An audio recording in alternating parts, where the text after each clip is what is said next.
Well, I've been asked to discuss the question when elites fail and what we should do about it. There's a simple answer. The simple answer is get rid of them. But then come the hard answers, and those are the ones that you're going to be working on the next couple of days. So that's the important part of this conference. And then the rest of us ought to keep working on continually, because it's going to be a long struggle. I'll just make a couple of background comments about the topic, which I hope will be of some use. First question to ask is, do they fail? And if they do, and for whom, and how? Actually, there's an interesting, simple answer to that by Adam Smith. He, of course, was talking about England, and he pointed out that the principal architects of policy in England, the merchants and manufacturers, make sure that their own interests are very well served, no matter how grievous the effect on others, including the people of England, but particularly those who are subject to what he called the savage injustice of the Europeans. He was thinking particularly of British India, but it generalizes. And that's a pretty accurate answer. Actually, there's a measure of how well it works. It's what's known as the democratic deficit, technically, the gap between public opinion and public policy, which is a pretty good measure of the accuracy of his description. I'll come back to that in a second. Today, it's not the merchants and manufacturers. We might say it's the multinational institutions and the financial institutions, but the principle is about the same. And it does raise the question how they become the architects of policy. And there's some pretty simple answers to that too. There are a variety of ways, but the easiest one is just buying elections. That works like a charm. There's a sophisticated version of that by a really fine political economist, Tom Ferguson. He calls it the investment theory of politics. And he studied American politics for over a century in these terms. It's a simple idea. Elections are occasions when groups of investors coalesce to invest to buy the state. And that turns out to be a remarkably good predictor of what policy is going to be. It's actually verified strikingly in the Obama administration. I'll come back to that too, but say a word about the democratic deficit. That has a history in our history, this country's history. The country was founded on the principle that there should be a democratic deficit. That's the Madisonian conception. You look back at the debates in the Constitutional Convention, Madison, of course, the main framer, he argued that, he didn't put it in these terms, but he argued basically that democracy is a bad thing. It's dangerous. We have to make sure that the public doesn't become involved in public affairs. So there should be a democratic deficit. And he had a good argument. The model that he had in mind was England, of course. And he said, suppose that in England there was a functioning democracy. Well, then the large majority of the population would use their voting power to carry out what we would call land reform, to take land from the rich who concentrate it in their hands and distribute it themselves, mostly an agrarian society then. And he said that obviously would be unfair. It would be taking away property from the rich. So we can't accept that. He therefore, he was actually raising a question that goes back to the first serious work on politics, Aristotle's book, Politics. Aristotle faced exactly the same question. I don't know if Madison was conscious of this or not. Aristotle considered the various kinds of political systems and their merits and deficiencies, and decided that the least bad. He didn't like any of them. The least bad was democracy, but he noticed that there's a problem, namely Madison's problem. He was talking about Athens, if the poor in Athens could use their voting power, they would take property away from the wealthy, and that's unfair. So they were asking the same question, but they came to opposite conclusions. Aristotle's conclusion was you should get rid of inequality, and he outlined what we would call a welfare state, measures that could be used in Athens to eliminate inequality, so you wouldn't face the problem of the poor using their voting power to take property from the rich. Madison came to the opposite conclusion. He said what you have to do is eliminate democracy. That'll get rid of the problem. So the system that he designed places power primarily in the hands of the Senate, which is the most remote from the population of the various branches of government that were outlined in the Constitution. And he said the Senate should be the wealth of the nation, the more responsible set of men, those who have respect for property owners and their rights. And with that, and the rest of the population should kind of be fragmented and marginalized. And that way the government can meet its obligation, in his words, to protect the minority of the opulent from the majority. And that's essentially the Madisonian Compact, and it persists to the present. In fact, a good bit of the history of the last couple hundred years is the struggle between these two answers, Aristotle's answer and Madison's answer. They're right to the present. In fact, we have a huge industry in the United States. It's called the public relations industry, which is founded explicitly on the Madisonian principle. Its founder, leading figure, Edward Bernays, back in the 1920s, expressed the same view. He said that power should be in the hands of the intelligent minority, and in order to achieve that, keep the public out of it, we have to carry out what he called engineering of consent. And that's the task of the public relations industry. He didn't explain how the intelligent minority gain that privilege, but the answer's not very difficult to figure out. By serving power, that makes you the intelligent minority, and then you can manage the society for their interests, following Adam Smith's principle. The progressive democratic theory took exactly the same view. So the leading public intellectual of the 20th century, in his progressive essays on democracy, as they're called, Walter Lippmann, essentially elaborated the same view. He said the public must be kept to this status of spectators, not participants. And the reason is that the majority is ignorant and stupid. And if they're allowed to participate, they'll just make mistakes. So the responsible men, that's us, we have to ensure that we're protected from the trampling and the rage of the bewildered herd, those outsiders, the stupid and ignorant outsiders. And he was expressing a very common view. I mean, it has harsher versions toward the right, but it's a pretty standard view. And it goes way back. The problem goes back to Aristotle, and the possible answers are pretty much those. The public relations industry was founded in the freest countries in the world, in the United States and England. And the reason was straightforward. Enough rights had been won through popular struggles, so you just couldn't control the population by force easily anymore. In fact, most of this was in the 1920s when women finally got the right to vote. A little bit after they got the right to vote in Afghanistan, incidentally. But they did get it, and that meant another, one of the many steps towards, there were parliamentary labor parties, unions. It was just hard to control people by force. So you had to turn to engineering of consent, what Lippmann called manufacture of consent, to ensure that the democratic deficit is sustained.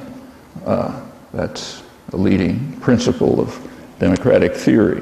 Well, people like you, we're all dedicated to trying to build democracy from below. But the elites who we're talking about have an opposite goal, naturally, that they want to undermine democracy from above. And that's perfectly natural, and it's general, shouldn't be surprising. The U.S. may be a little different from similar societies in this respect. It is unusual in the strength of business rule. The United States happens to have a highly class-conscious business community, which is committed to fighting a continuous and very bitter class war.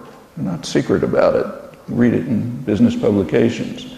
They're concerned with what they call the hazard facing industrialists and the rising political power of the masses. And they have to crush that somehow. And there are many ways. At one extreme, just violence. The United States has an unusually violent labor history in comparative terms, compared with similar societies. The softer end, there are things like the commitments of the public relations industry, fabricating consumers, directing people to the what are called the superficial things of life, like fashionable consumption and debt traps and other devices. And there's a wide range of devices. They're used with dedication, consciousness, a kind of a vulgar Marxism, just values inverted. And that's a good part of our history up to the present. Well, let's turn to the Obama administration and what we can learn from it about the question when elites fail. Well, from one point of view, they have failed dramatically. The two major foci of these discussions are illustrations, the financial and the environmental failure. And that's pretty serious. And it does, as Smith pointed out, have a grievous effect on others here in the United States and the other rich countries, but much worse in the countries that are subject to the savage injustice of the Europeans, South suffering much more as usual. Not all of it, the metaphoric South outside the West. East Asia has been pretty much immune, but that's because they protected themselves from the neoliberal doctrines of the past 30 years, and hence they've survived much better. And to an extent, that's beginning to happen in Latin America, one of the most important developments in the world at this time. I try to say something about it, but they're beginning to extricate themselves from this system. But the picture is pretty general and not surprising. Well, let's consider, I'll just keep to the effects at home.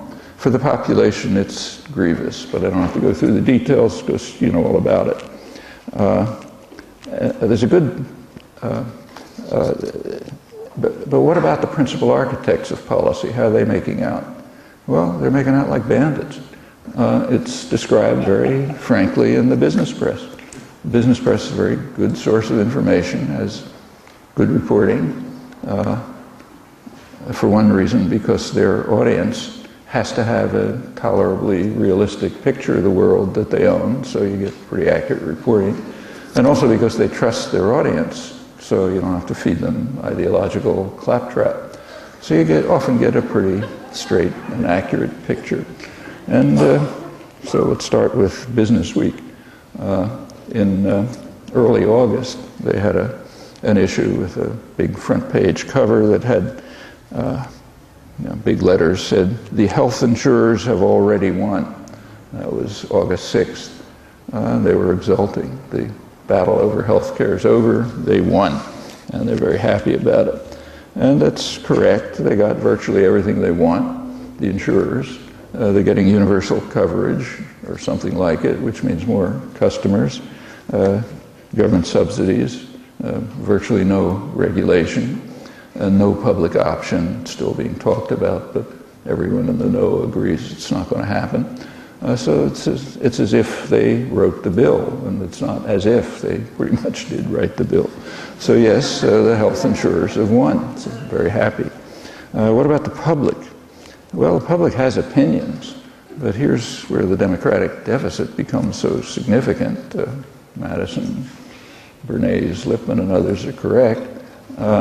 For decades, there have been polls among the public about what they want done with health care. And large majorities, pretty consistently, are in favor of some kind of national health care system of the kind that every other industrial country has, and many others. But that's not even on the agenda. It's occasionally mentioned.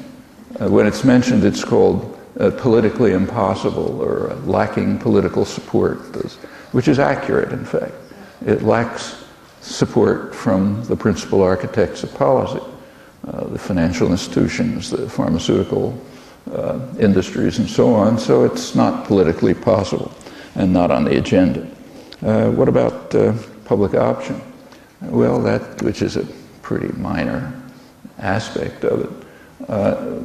The public, on that, the most recent polls about a week ago, it's still about 2-to-1 in favor by the public, but it's finished. It's not going to happen. What about drug prices? They're about twice as high here as in the rest of the world, and a pretty simple reason for it. This is the only country where the government is barred by law from using its purchasing power to negotiate drug prices. 85% of the public's in favor of using that power, but it's off. There was a front page story in the New York Times a couple of weeks ago saying Obama has made a secret deal with the drug companies, ensuring them that there won't be any effort to negotiate drug prices. Pretty big democratic deficit, 85% in this case. The numbers, incidentally, are misleading. If these issues were ever discussed, they're not, you know. Then, and if people didn't feel isolated and alone and giving these opinions, the numbers would almost surely be much higher. But even with no discussion and just total either ignoring it or condemnation across the board, the figures stay pretty stable. And that's true on many other issues too. It's been studied well. Well, this is an enormous elite success. Incidentally, as you know, there's a lot of talk about cost control. You got to keep the cost of the health reform under that magic number of $1 trillion. But most of the discussion is completely ridiculous. If the public will were honored, there wouldn't be any cost problem. The cost would be going down. So the costs of drugs would be going down, as they are in the Veterans Administration, for example, where the government does have the power to negotiate prices. And if you got rid of the insurance companies or tightly regulated them, as is done in some European countries, that'd be enormous cost savings. But that doesn't matter. That's only what the public wants. And it's not what the principal architects of policy want and what they've gotten in a pretty dramatic illustration of the accuracy of Adam Smith's observation 250 years ago. Of course, there's a potential downside, and the business press is quite aware of it, and the business world. It's going to tank the economy. Take a look at the escalation of medical costs. You know, it's going to overwhelm the economy. But that's not an issue either, just as the public will is not an issue. And it's not because they're bad people or anything. These are just institutional imperatives. If a person's functioning in those institutions and does care about what's going to happen, say, to their grandchildren, they're out. They can't participate. The structure of the institutions is such that you must be concerned with achieving the goals of the principal architects of policy, the short-term gain, profit, and power. Otherwise, you're out. So it's institutional fact. Well, what about the banks and the investment firms? They're just as delighted as the insurance companies. And again, the business press actually expresses it better than I can, so I'll just mostly quote. You see headlines in the New York Times, in flurry of big merger deals, signs of restored confidence. investors eager to take risky investments. Profits and bonuses are kind of, off the chart. And in fact, why shouldn't they take risky investments? They're not risky. They've got a government insurance policy. There's a huge public bailout, no meaningful regulation, and there's a very significant increase taking place in the government insurance policy for risky investments and loans. It has a name, which it's called too big to fail. If you're too big to fail, you get a government insurance policy. Well, bank has an insurance policy, sure. Investment firm, it'll take risky loans, risky investments, and make a lot of money, and if anything goes wrong, you pay for it. So, yeah, now it's more extreme than it was before the financial crisis. One of the really good economic correspondents, Gretchen Morgenstern of the New York Times, says too big to fail is just too big to take on. We can't deal with that. Much getting too close to the centers of power. So here's the Washington Post, which says it a lot better than I can, so I'll read it. It says, headline, "Banks too big to fail have grown even bigger. Behemoths born of the bailout reduce consumer choice, tempt corporate moral hazard." When the credit crisis struck last year, federal regulators pumped tens of billions of dollars into the nation's leading financial institutions. Today, the biggest of these banks are even bigger. The crisis may be turning out very well for the behemoths that dominate U.S. finance. A series of federally arranged mergers safely landed troubled banks on the decks of more stable firms, and it allowed the survivors to emerge from the turmoil with strengthened market positions, giving them even greater control over consumer lending and more potential to profit. These mergers were largely the government's making. Regulators pushed failing mortgage lenders and Wall Street firms into the arms of even bigger banks and handed out bigger billions of dollars to ensure that the deals would go through. The oligopoly has tightened. It's only in economics departments that they talk about free markets, not in the real world. The oligopoly has tightened. Today, even with the memory of the crisis fresh in their minds, creditors are granting big institutions more favorable treatment because they know that the government is backing them. Large banks with more than $100 billion in assets are borrowing at much lower interest rates than the rest of the industry. And many of the largest banks reported a surge in profit in the most recent quarter, including JP Morgan Chase and Goldman Sachs. They're prospering while many regional and community banks are struggling, failing steadily. The Center for Economic and Policy Research, great research institute in Washington, just issued a report showing that the subsidies that the too big to fail institutions received constitute a substantial redistribution of money from taxpayers to the very banks that were bailed out last year, with grievous effects on the public and on community banks that service them, and in fact on everyone who's too small to care about. Now, people aren't happy about that, naturally, and there are demonstrations and protests, and it's pretty common to ridicule the protesters. And in fact, there is a fair amount of nuttiness and craziness, but there's a very serious motivation behind it. They're basically right. They should be protesting. And the question we should be asking ourselves is why they're not being organized by the left. That's the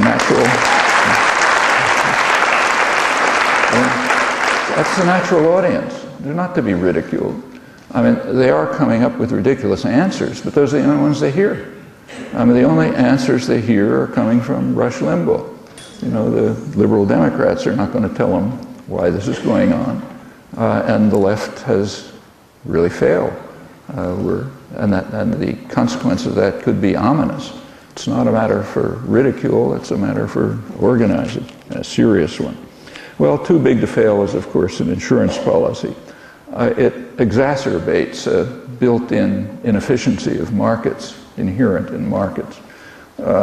So for example, if, say, you sell me a car, if we're paying attention, maybe we'll make a good deal for ourselves, but we don't take into account the effect on others. And there's an effect. So if I have a car, increases congestion and pollution, and the price of gas goes up. And these may seem small, but when you add them up over a large number of people, they're large. Well, in the case of banks and investment firms, there's a name for it. It's called systemic risk, which is underpriced. So if Goldman Sachs makes a loan, they take into account what happens to them if the loan goes sour, but they don't take into account, and that's a fact about markets, they don't take into account the systemic risk, the effects on the whole system if the loan goes sour. Well, that alone is enough to guarantee crises, repeated crises, and there's nothing surprising about it. It's well known to economists. About 10 years ago, there was a good book on the topic by two very good, well-known economists, John Eatwell and Lance Taylor, called Global Finance at Risk, simply pointing out that the property of markets that underprices risk by ignoring systemic risk is bound to cause crises, as it has in the past. Well, that was ignored. There was also a famous comment by Alan Greenspan, or St. Alan, as he was called in those days, in which he made some comment about irrational exuberance. That was during the tech bubble of the late 90s, before that crashed and followed by the next bubble. And he's been criticized recently for not having acted on that comment, but that's the wrong criticism. He was incorrect. It's not irrational exuberance, it's very rational exuberance. It's very rational to take huge risks, make a lot of profit, and if anything goes wrong, go to the friendly taxpayer to bail you out because you're too big to fail. That's the way the system works. It's extended by perverse incentives like the too big to fail insurance policy and many others. So perfectly rational exuberance. Well, as the business press also points out, this just sets the stage for the next crisis, a worse one, because they keep getting worse as the system gets more and more complex. But that's okay too. That's not our problem. Same as in the health insurance industry. It's an institutional fact. You have to ignore that. Otherwise, you're not in the game. That's the way the institutions are constructed. Not bad people, just institutions. Well, all of this is part of the neoliberal programs that began to take off in the 1970s. One critical aspect of them was the financialization of the economy. Back around 1970, financial institutions maybe amounted to 3 or 4% of gross domestic product, and now it's probably 10 times that high, if not more. These are state corporate programs shifting this focus of the economy to financial institutions and transferring productive capacity abroad. Doesn't mean the manufacturers are losing money. It's fine for Dell if computers are produced in China, in fact, better for them, cheaper labor, so on. So there's a whole system which is transferring productive capacity abroad. It's being recognized by the right wing, which is screaming about it.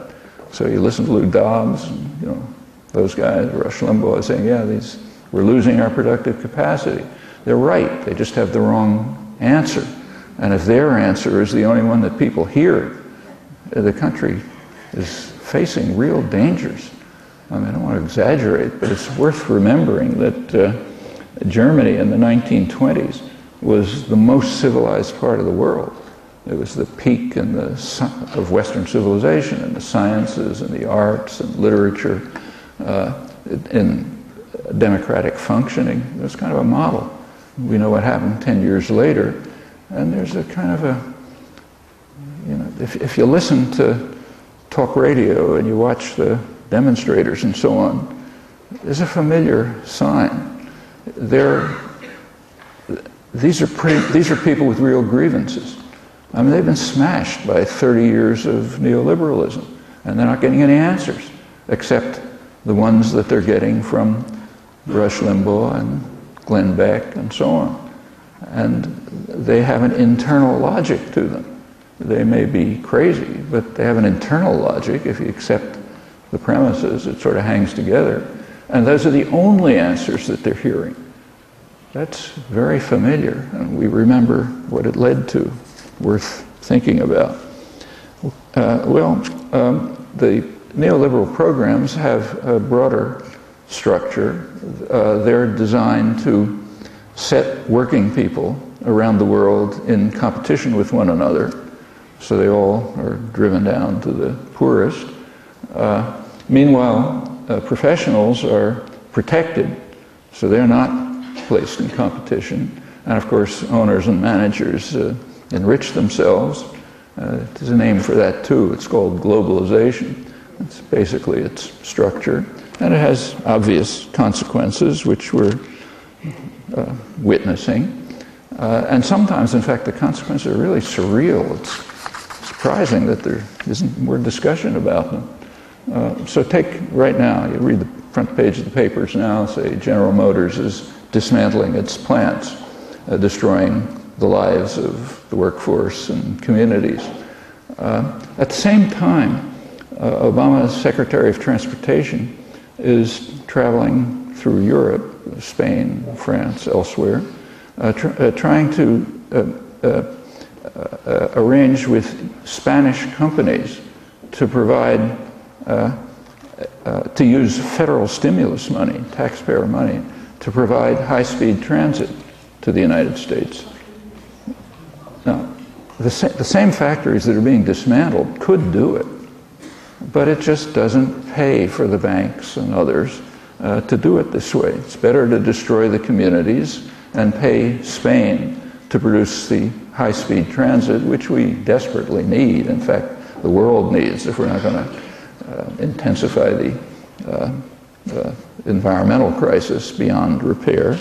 And all of this goes on with no comment. Is there anything to be done about it? Yeah, there is, in fact. Maybe the banks don't want to do it, but there's nothing in principle to stop the workforce from just taking over the factories.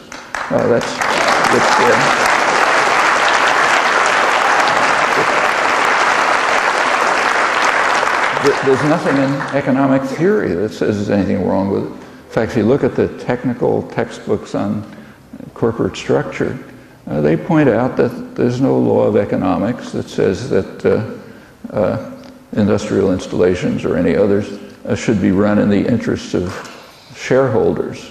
Shareholders doesn't mean somebody who has, a share of stock from a pension fund. It's very highly concentrated. So that's not a principle of economics. There's no reason, they say, why they can't be run in the interests of what are called stakeholders, the workforce and the community, which means taking them over and running them effectively to produce what's needed and to keep the communities alive. Now, that's actually been tried occasionally. There's one really important case in Youngstown, Ohio, about 30 years ago. It was led by Stoughton Lind. The U.S. Steel was closing down the main steel plants in Youngstown, which essentially puts the community out of business and the workforce. And there were protests and sit-ins and so on. They finally organized and tried to take it to court to let the community and the workforce take over the industry that U.S. Steel wanted to get rid of because the profits weren't high enough for them. Well, they lost in the courts that time. But with enough popular support, initiatives like that could succeed. And they could lead to a real serious restructuring and reorganization of the economy and the society, which would go a long way toward overcoming the democratic deficit and creating a really functioning democratic society, including the economic institutions as well. Well, that's all right there, to be reached for and maybe grasped. It's not so exotic. Sit-down strikes of the kind that took place in the 1930s and occasionally now are just one step short of taking over the factory. That's why they struck such fear in the hearts of the business community in the 30s. One of the reasons the New Deal measures were passed to try to calm this down, because that's a step in this direction, and there are others, not utopian. Well, why are elites benefiting so much from their failure? In other words, they're not failing, they're doing fine. Well, just look at who Obama picked to fix up the economic crisis. First person he picked was Robert Rubin, his senior advisor. He was Secretary of Treasury under Clinton. His great achievement was to dismantle the Glass-Steagall Act, New Deal legislation that protected commercial banks from risky investments. So he broke that barrier. He quickly left the Treasury Department, joined Citigroup, became a director. Citigroup made use of these new opportunities to make a ton of money. It's what happens when you make risky loans, guaranteed by the government. It crashed. Rubin took off with his gains and became Obama's chief economic advisor, the one who laid out the program for him. The next person Obama picked was Lawrence Summers, who followed, an economist who followed Rubin as Secretary of Treasury, and his great achievement was to block any regulation of exotic financial instruments, derivatives. This is another factor that drove the economy into disaster. So he's the next in line. And the next is Timothy Geithner, who was head of the New York Fed, which supervised, that's where all these things happen, and he was sort of on the scene supervising the financial crisis and meltdown. So he's the next, and so it goes. Actually, the business press had an interesting rundown on this. Bloomberg News, one of the main business journals, did an article where the reporter just went through I think it was 17 people who Obama called in when he came into office to figure out how to deal with the crisis, including these. They went through each one and their records, and the conclusion was these guys shouldn't be meeting to fix the economy. They should be in court facing subpoenas because of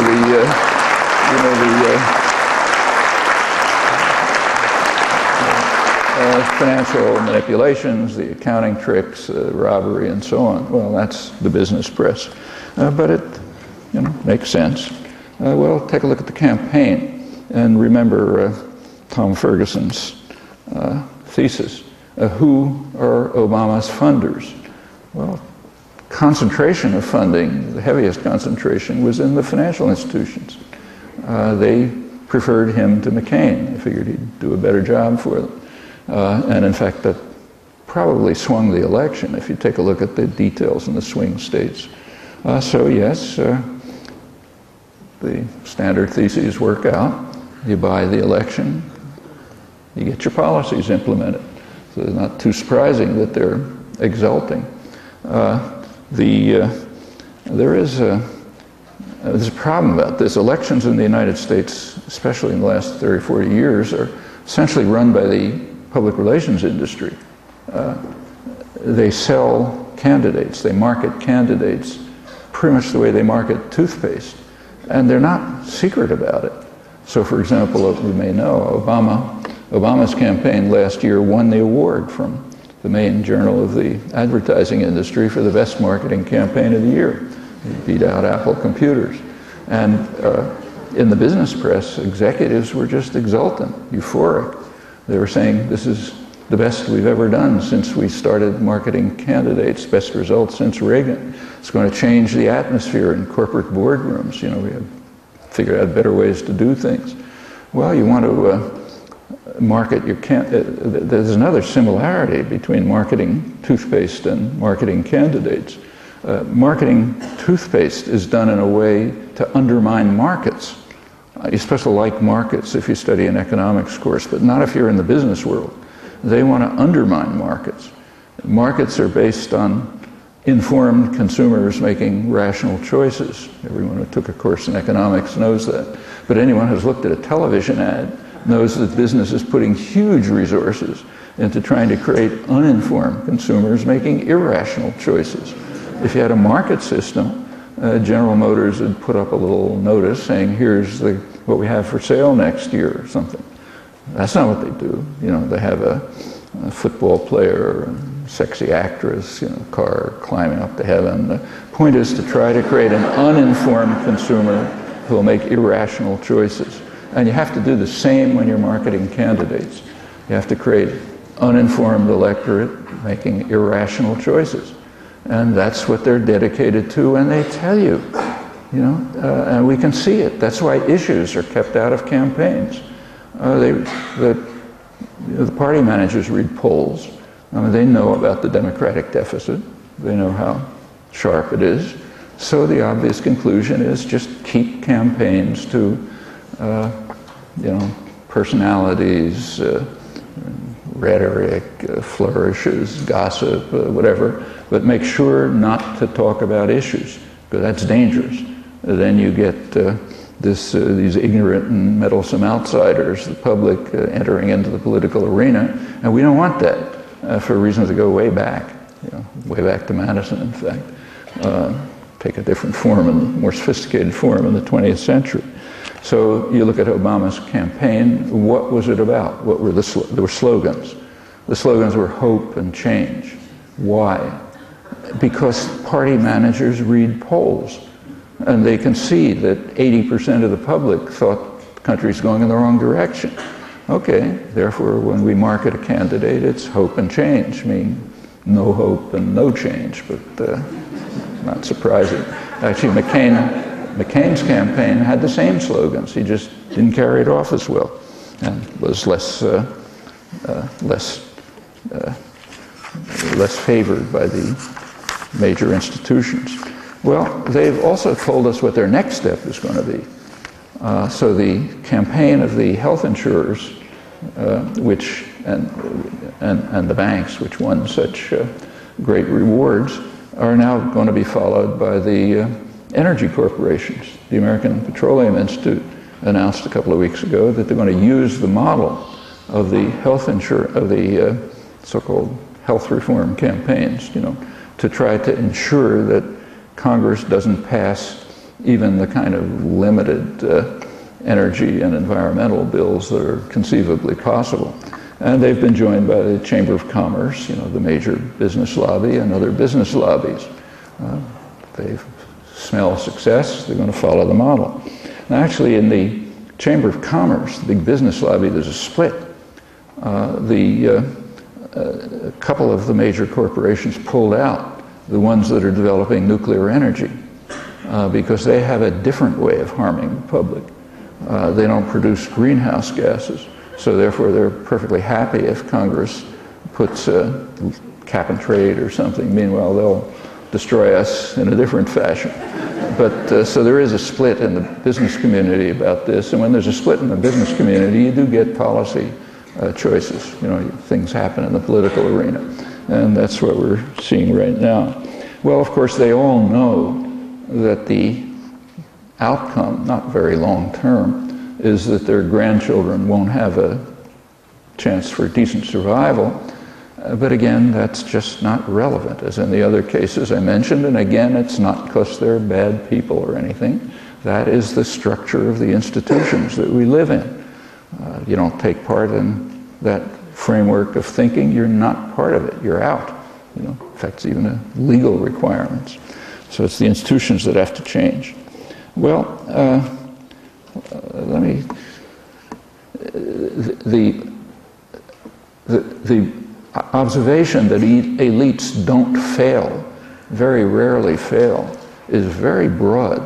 Let me just take one example from a little farther back, because I think it's highly pertinent today, and it's something we know a lot about, the Vietnam War. There's a doctrinal picture of this, which says the Vietnam War was a failure, okay? And actually the left has contributed to this. The anti-war movement wanted to win something, so they say, okay, it was a failure. It wasn't a failure. It was a success, pretty good success. The U.S. didn't achieve its major aim, its ultimate aims, you know. So like it didn't turn Vietnam into the Philippines, but it achieved its major aims. And the major aims are quite significant. They're a leading theme of modern history right up till today. There was a concern about Vietnam. We know a lot about it. There's an internal record. There was a concern, a deep concern in the 1950s. The concern was that Vietnam could be what Henry Kissinger later called a virus that would spread contagion, his terms when he was preparing the overthrow of the Allende government, the parliamentary government in Chile. It's a virus that might spread contagion. It might lead to successful independent development out of the framework of American power. And that's a virus in the sense that this will spread contagion because others with similar problems might pick it up. Well, in the case of Vietnam, the concerns were very real. I mean, Eisenhower talked about the resources of Vietnam and so on, but that was a cover. They didn't really care about Vietnam. But what they did care about was Asia. And they recognized that if Vietnam did move on a path of successful independent development, the virus could spread to Thailand. It might spread to Indonesia, which does have rich resources. It might even spread to Japan, what Asia historian John Dower called the super domino. The dominoes would fall, but not in the way they frighten people with. They'd fall because they'd follow, the contagion would spread. If it spread to Japan, Japan could accommodate to an independent Asian system and become its technological and industrial center. In other words, Japan would construct the new order that it had tried to construct during the Second World War. The Pacific phase of the Second World War was fought to prevent that. In the 1950s, US planners were not ready to lose the Second World War.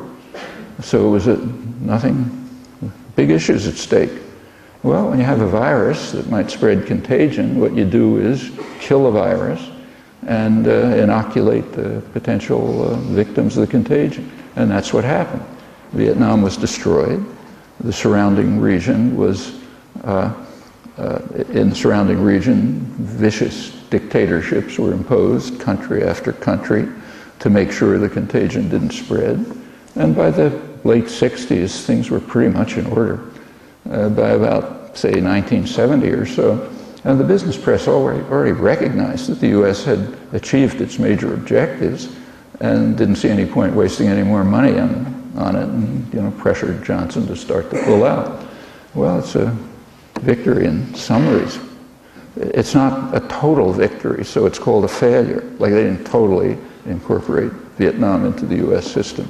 But it's a major success, and planners understood it. McGeorge Bundy, who was National Security Advisor for Johnson and Kennedy, later recognized and said that if they'd been smart, they would have stopped the Vietnam War in 1965 when the General Suharto took over Indonesia, killed maybe 1 million people or so, destroyed one mass-based political party, opened the country up to foreign investors. There was complete euphoria about this when it happened. They couldn't contain themselves. Like James Reston in the New York Times, a gleam of light in Asia. Everybody was just euphoric. They knew what was happening. It was called a staggering mass slaughter and so on, but the greatest thing since ice cream, same in England and Australia and everywhere. And that ended the danger. The rot was not going to spread. Contagion wasn't going to spread. That's when they should have stopped destroying Vietnam and wasting our money and energy. Bundy's conception in retrospect, which is accurate. Now, the reason why this is pertinent today is that this is the leading theme of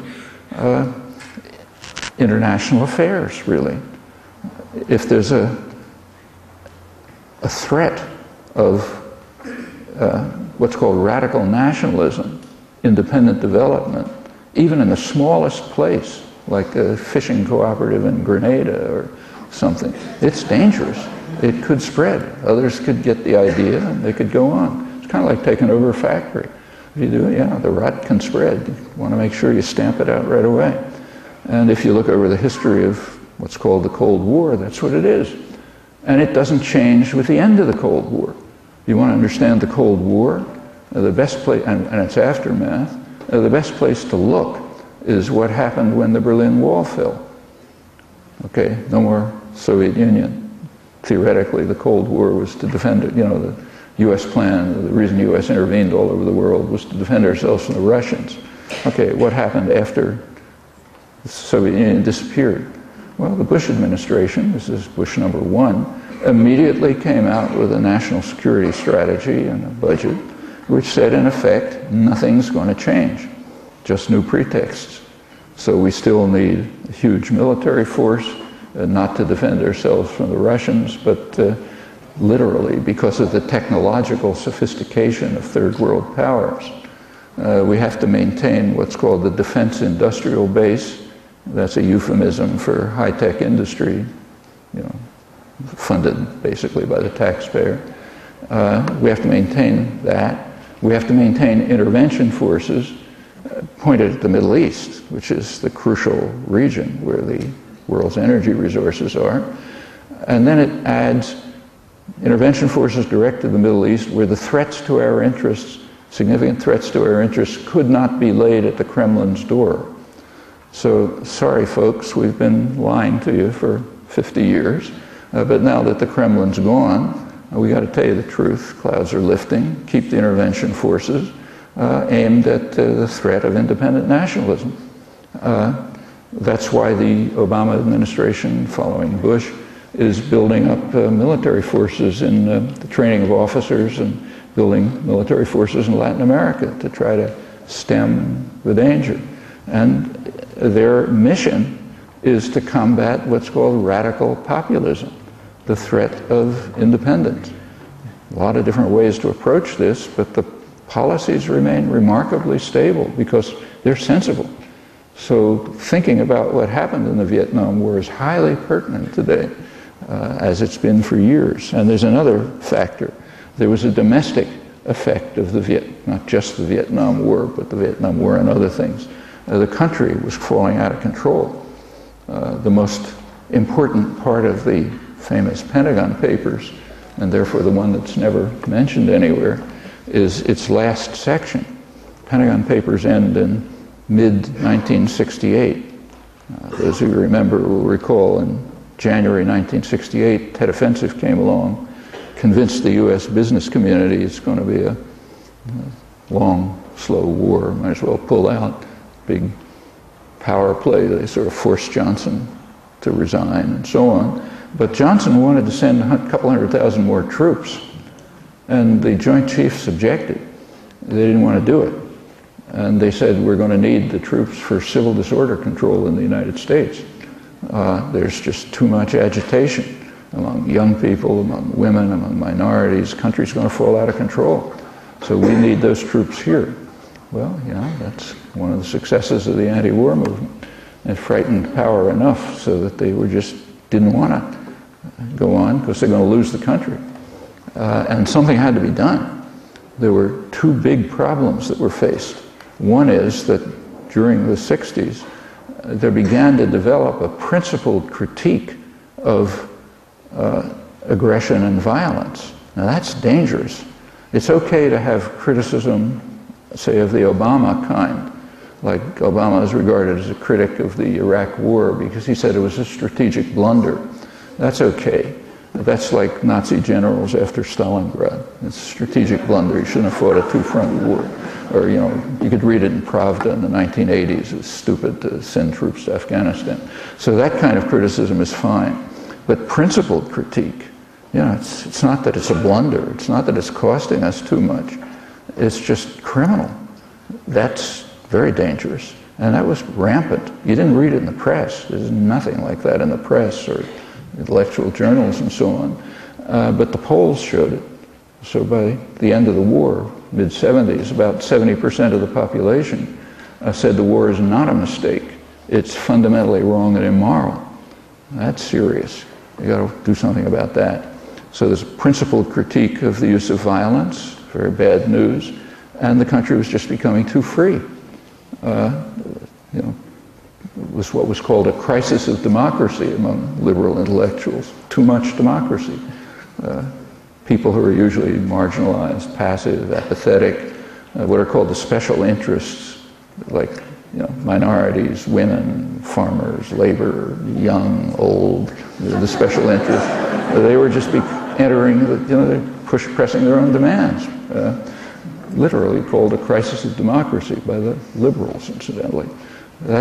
So you got to get the country under control again, and you have to overcome this danger that the war itself will be seen as a criminal exercise of violence. And they hit upon a device.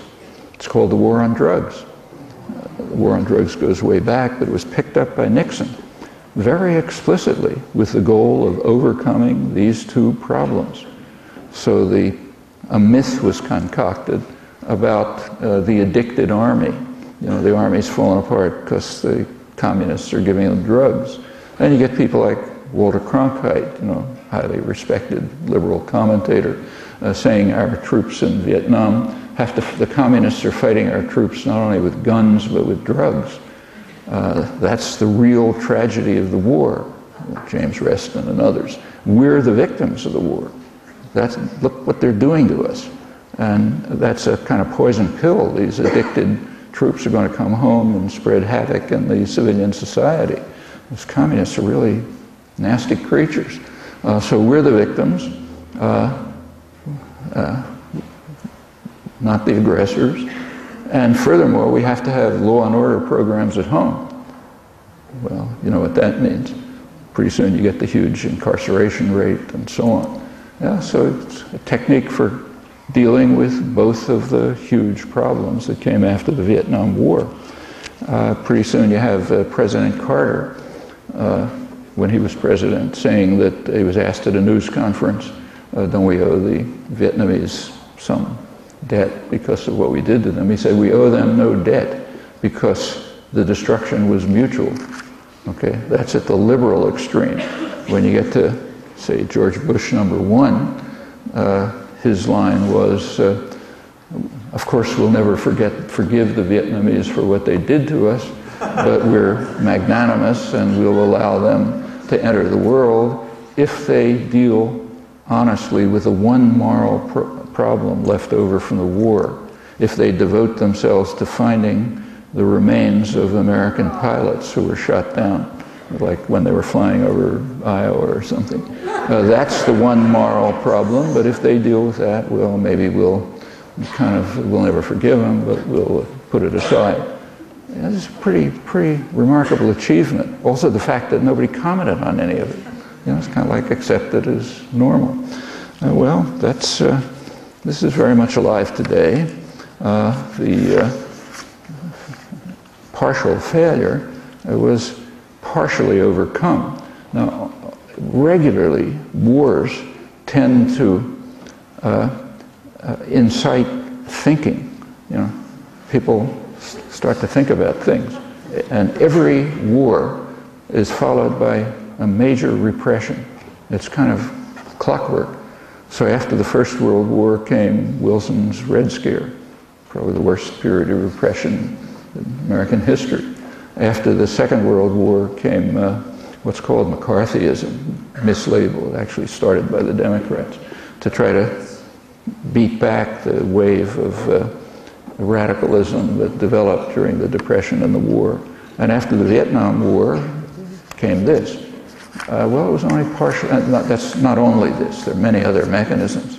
Like students it was understood that students are too free, and something has to be done about that. And things are done like, for example, raising tuitions. If you can catch students in a debt trap, like if they get out of school with a huge debt, they're trapped. And many other means.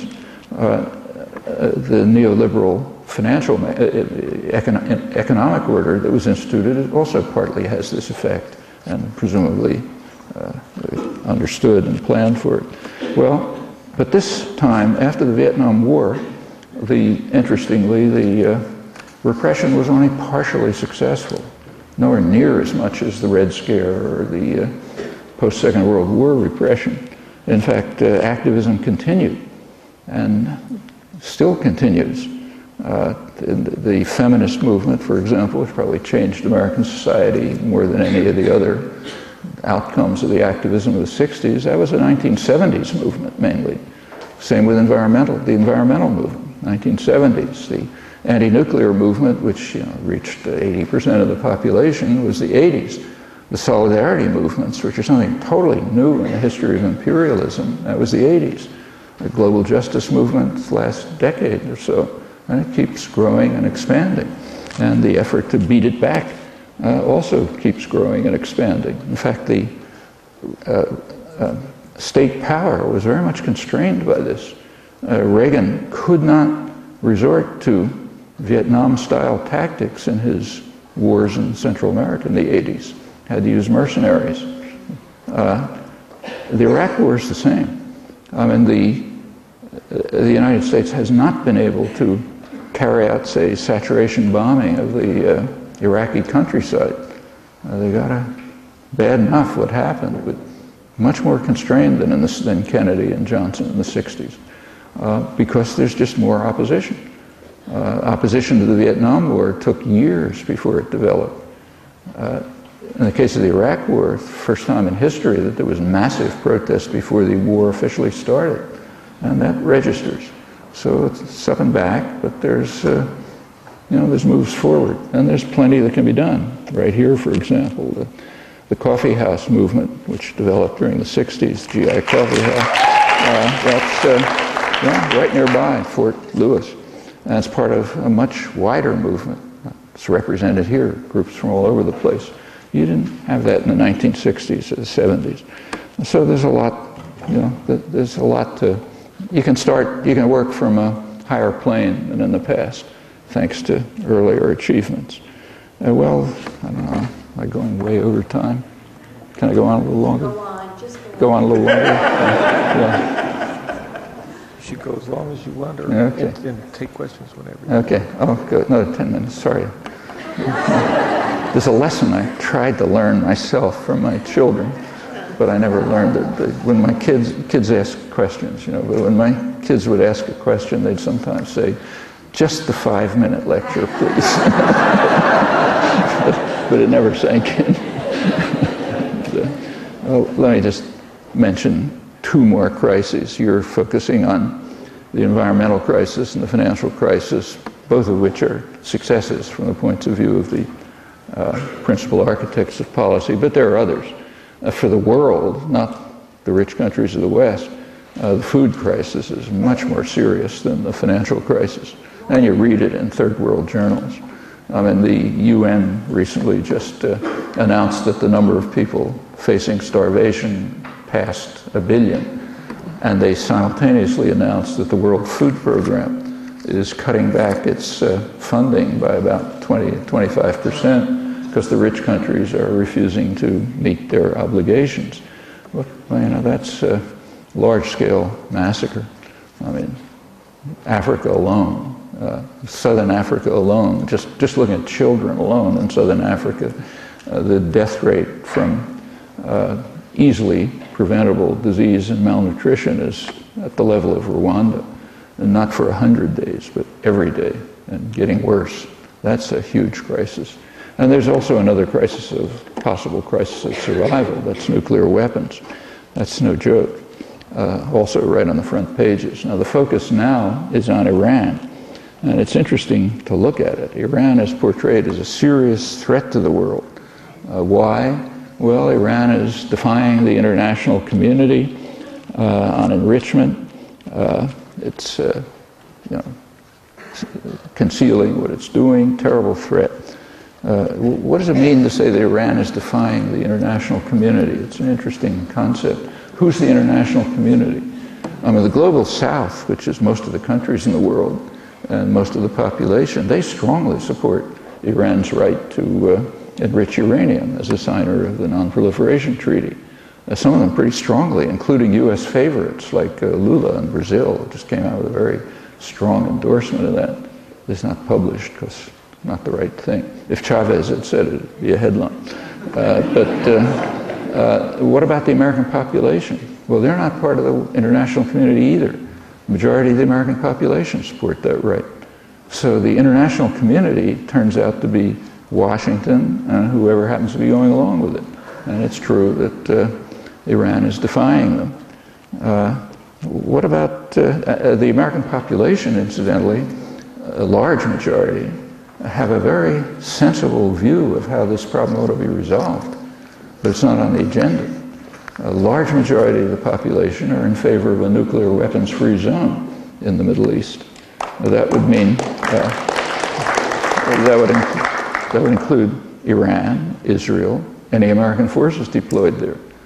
Well, that's a very constructive way to mitigate and probably terminate whatever crisis there is. But that's not even on the agenda. Now, there are nuclear weapons-free zones being developed around the world, and those are important, and there's an important feature of them. The U.S. point by point is undermining them. Just last week, the African Union did finally get around to full ratification of a nuclear weapons-free zone in Africa, with one exception, Diego Garcia. It's a British-owned island, which is, Africans say, rightly, is part of Mauritius, part of Africa, but the U.S. uses it as a major military base. The population was kicked out, and there's a huge military base there being used for U.S. wars in the Middle East and Central Asia. So therefore the U.S. and Britain, loyal lackey, refused to go along with the nuclear weapons-free zone. That's the one holdout. Same is happening in the South Pacific. There's a South Pacific nuclear weapons-free zone, but the U.S. insists on excluding the U.S. possessions there, Marshall Islands and so on, because they're used for nuclear weapons testing and development. France did so for a while too. That's where they were carrying out their nuclear tests. And the Middle East, which is the most important case, it's just not discussable. And it's worth bearing in mind that the United States and Britain have a special responsibility in this regard.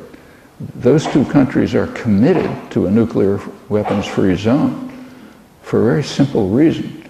It's a UN Security Council resolution, 687, 1991, which is what Britain and the United States appealed to when they were seeking some kind of thin legal cover for the invasion of Iraq. Well, what does that resolution say? One provision in it is that the countries that sign it are committed to establishing a nuclear weapons-free zone in the region. Okay, that's a large majority of the population's in favor of it. The U.S. and Britain are formally committed to it. It's the only thing that makes any sense. Most of the world's in favor of it. It's not on the agenda. I mean, that's a democratic deficit with a vengeance, and lies behind the dangers that are happening right now. Well, you know, I'm sure Obama made a big UN speech on non-proliferation a couple of weeks ago. The Security Council came out with a strong resolution, which is described as a victory for Obama and his effort to contain Iran. He called on everyone to join the Non-Proliferation Treaty, much eloquent rhetoric. Take a look at the resolution that was passed. It says nothing about Iran. It's directed against the United States, Israel, India, and Pakistan. Israel, India, and Pakistan are the three countries that have never signed the Non-Proliferation Treaty. They have nuclear weapons with the support of the United States. Pakistan's nuclear weapons are one of Reagan's gifts to the world. He was supporting his favorite radical Islamist dictator, Zia-ul-Haq, who Islamized Pakistan with consequences that we now have. And in order to keep pouring money in there, they pretended they didn't know they were developing nuclear weapons. Israel, I don't have to mention. In case of India, just a year ago, the U.S. signed a treaty with India and then kind of railroaded the world and the big powers into accepting it, which grants India exemption from the conditions on non-signers of the Non-Proliferation Treaty who are developing nuclear weapons. They're developing them. And now the United States is able to provide them with aid to develop them. We call it civilian aid, but of course it immediately transfers over into military aid. You can read that in any of the military journals. So all three of them, with their superpower patron, are the targets of the Security Council resolution, which says that that the NPT, the Non-Proliferation Treaty, is the cornerstone of nuclear weapons concerns, and everyone must sign it and abide by it. Iran is a signer. Another provision of this treaty, of this resolution, calls for the use of peaceful means in the case of disputes over nuclear weapons. Well, who's that directed at? At the United States and Israel, which are threatening force. Only ones who are threatening force. Threatening force happens to be a violation of the UN Charter, but it's also a violation of this resolution that was just passed. There's no other country against which the resolution is directed. That's one of the reasons the text isn't published, I suppose, but you can find it easily enough. Well, 3 days after the Security Council resolution was passed, India announced, quoting, that it can now build nuclear weapons with the same destructive power as those in the arsenals of the world's major nuclear powers. Okay, that's serious, not only in itself, but because it stimulates Pakistan to try to do something to respond to it. They've already come very close to nuclear war twice, could happen again. It's also a threat to China. Iran is accused of concealing something. India is not concealing anything. They're announcing it loudly, right on the front pages outside the United States. I didn't see it reported here. They're saying, yeah, we have increased our nuclear weapons capacity thanks to your aid, and now we're at the level of the superpowers in kilotons, 200 kilotons. Well, that's open. Meanwhile, we debate whether Iran is concealing something. Iran is charged with with not being open and frank with the International Atomic Energy Agency, which is true, they're not.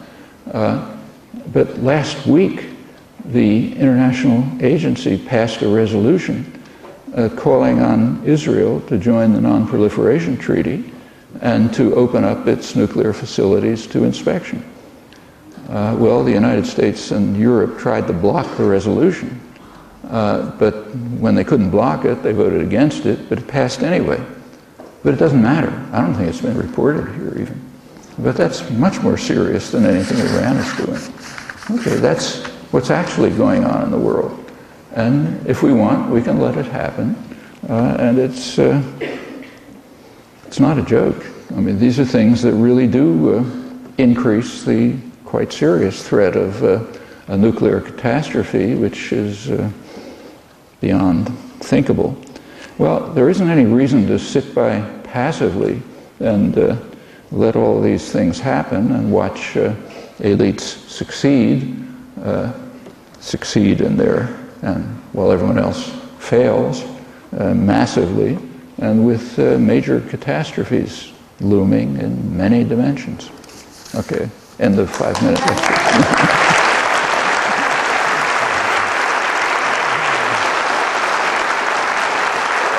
You've been listening to linguistics professor emeritus, author, and lecturer Noam Chomsky, speaking at the Econvergence Conference in Portland, Oregon on October 2nd, 2009. The title of the lecture is When Elites Fail and What We Should Do About It. In a moment, we'll return to the question and answer session from the presentation. Noam Chomsky is a world-renowned linguist, philosopher, and social justice activist.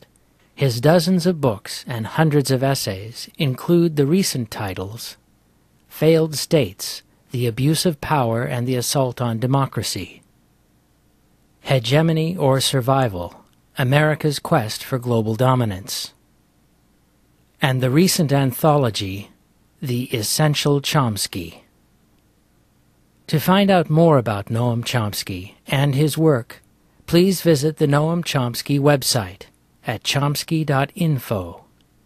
You can also find a broad collection of Noam Chomsky's writings, as well as video and audio programs, at the ZNet website at zmag.org.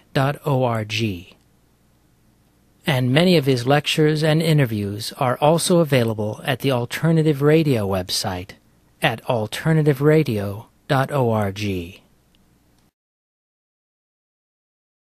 And now we return to the question and answer session from the presentation.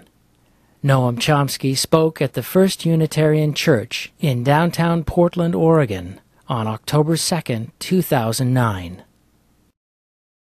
Why didn't the United States veto the resolutions at the Security Council? Don't they have a veto?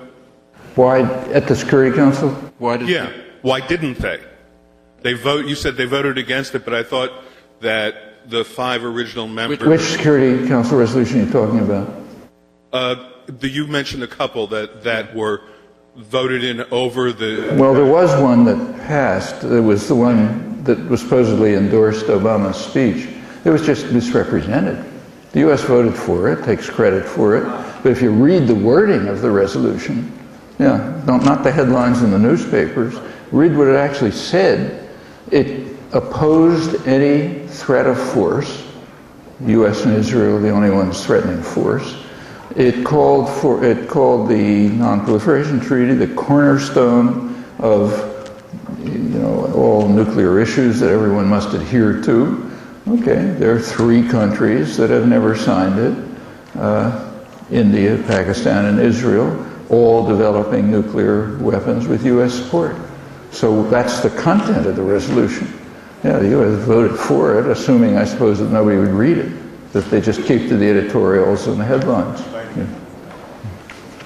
On the, in a way, more important one of the International Atomic Energy Agency, that was just killed. It wasn't reported. Actually, you know how I know it?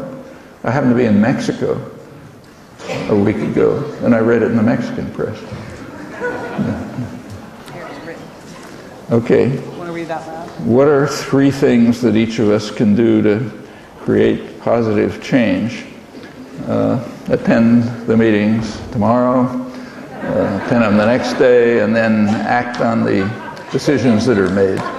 What's worked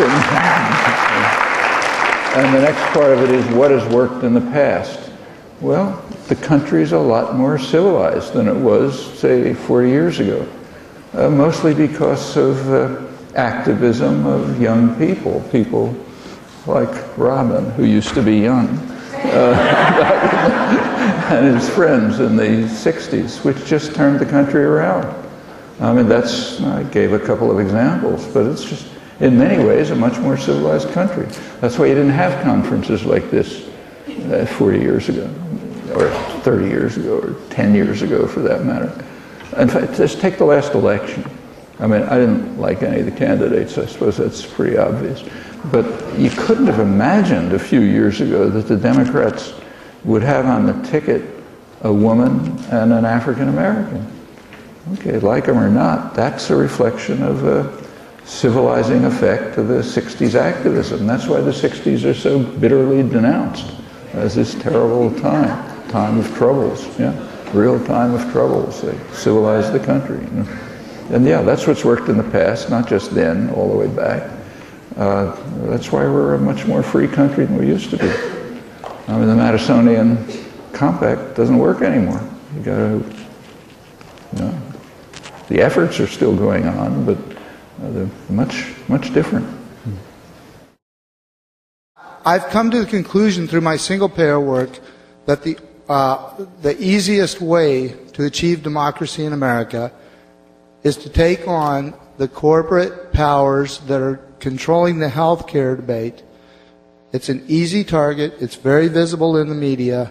And if all of the activists who care about the progressive agenda would begin to work on this together to educate the conservatives, as you said in particular, then I believe we could force the Senate to accept the fact that it's the people that put them into office, not the corporatocracy. My question is, what do you think of that idea? I'm all in favor of it. But now that we've decided we're all in favor of it, comes a small problem doing it. Yeah. You mentioned how radical nationalists or economies controlled by local democracy will face the dominant culture's immune system perceived as a virus. Is it possible to win independence from the abusive relation with the dominant neoliberal globalist economy? How much might this play out? Well, it's happening. We don't have to speculate. That's why Latin America is, in fact, the most exciting place in the world right now. I mean, for the first time in its history, what's happening there is extremely important. I mean, there are little signs of it. Like, for example, a couple of weeks ago, the United States was thrown out of its last military base in South America, in Ecuador. But that's only one sign. In the last 10 years or so, for the first time since the European conquests, Latin America has beginning to extricate itself from external control. And that's extremely important. I mean, Venezuela, Bolivia, Ecuador, Argentina, Brazil, and other ways. In fact, it's just about all over. I mentioned before that Lula in Brazil is the fair-haired boy for the administration now. That's why they don't report in the press his comments on Iran. If you go back to the Kennedy administration, there was a political leader a president in Brazil, Goulart, whose policies were not all that different from Lula's. The Kennedy administration just organized a military coup and threw him out and instituted a national security state, the first of the many, this plague of national security states that spread over the continent. Well, now they have to support him. It's not because they're nicer in Washington, it's that the whole continent is moving out of control. And that's not a small thing. When Nixon was preparing the overthrow of the administration, preparing the overthrow of the Chilean government, also regarded as a virus, the National Security Council made a statement, internal, now public, that if we can't control Latin America, how are we going to control the rest of the world?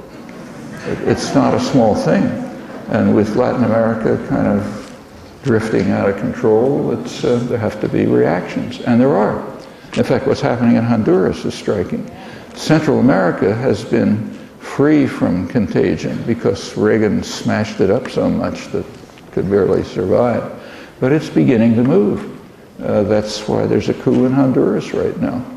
The Zelaya government didn't do very much, but Zelaya started to raise minimum wages, introduce some reforms. They started moving towards the Venezuelan-based ALBA, the alternative to the free trade agreement, and a very explicitly class-based coup overthrew him, the government and the military. The U.S. has taken the U.S. reaction is interesting. It's unusual, in fact, almost unique, in that the U.S. didn't carry out the coup and isn't openly supporting it. In fact, it's formally opposing it, though kind of tepidly, like other countries in Latin America and Europe withdrew their ambassadors. The United States didn't. The United States has been condemning Zelaya about as much as the president, as much as it condemns the coup. And it's not using its leverage. I mean, Honduras is the top military officers are trained in the School of the Americas. They're very close to the U.S., to the Pentagon, Southcom. We're just not using any of that leverage. But nevertheless, it's a sign of the change that Obama he didn't carry out the coup and is not openly supporting it. Now, that's the third coup in Latin America in the last 10 years. The first one was in Venezuela, a coup attempt in 2002, and the U.S. openly backed it. I mean, it overthrew the government, kicked out the president, the parliament, and so on. It was quickly overturned by a popular uprising, but the U.S. publicly supported it, and after the government was restored to power, the U.S. turned to subversion. It's carrying out activities in Venezuela that we wouldn't tolerate for 30 seconds if they were carried out in the United States, but it's considered legitimate here because of the imperial mentality. The second coup was in Haiti, where the U.S. and France, who are the traditional torturers of Haiti, just invaded, captured the president, sent him off to Central Africa. The U.S. is trying to keep him out of the hemisphere. Countries aren't completely agreeing. This is the third one, and the U.S. position is, more restrained. But the U.S. is responding. Last year, the Fourth Fleet, that's the fleet that operates in Latin American Caribbean waters, it was reactivated. It had been dismantled in 1950. Okay, now it's being reactivated. The U.S. has just arranged to use 6-7 military bases in Colombia. That's the one ally in South America.